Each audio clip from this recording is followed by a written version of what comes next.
The clock struck 2 a.m., and the rain lashed against the windshield with a rhythmic, violent intensity on the desolate desert highway.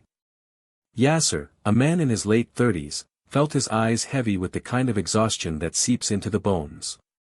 He was driving home after a grueling business trip, but the sudden storm had turned the world into a wall of water.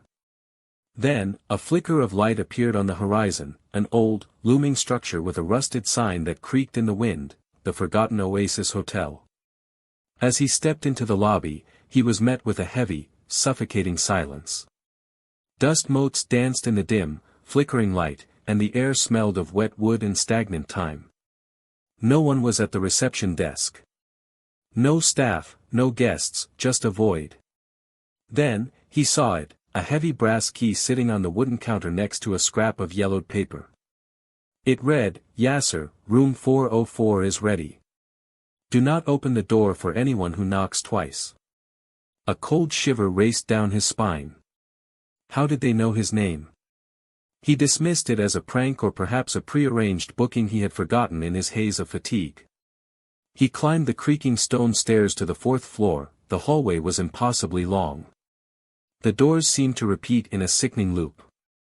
After what felt like miles of walking through the narrow, dim corridor, he finally found a door with the number 404 carved roughly into the wood.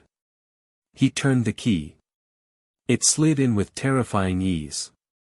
Yasser pushed the door open, but as the moonlight hit the bed, his heart stopped. His own suitcase was already there, lying open. His clothes were neatly folded. On the nightstand, his phone was plugged into the wall, charging. He hadn't even checked in yet.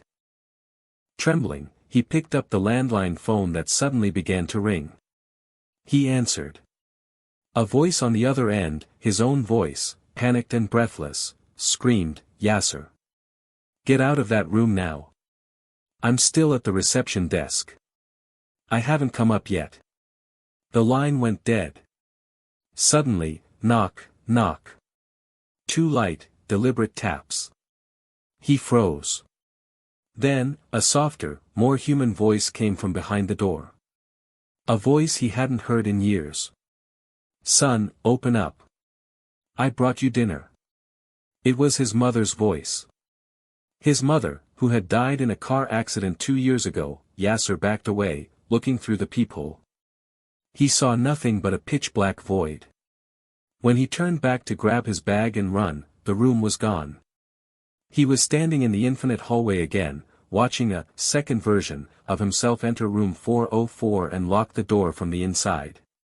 A digital screen on the wall flickered to life in crimson text, "Role swap complete. You are now part of the decor. Your other self will enjoy the stay, for a while." Yasser began to fade, his skin turning the same dull gray as the wallpaper, becoming just another shadow in a hotel that never lets you check out.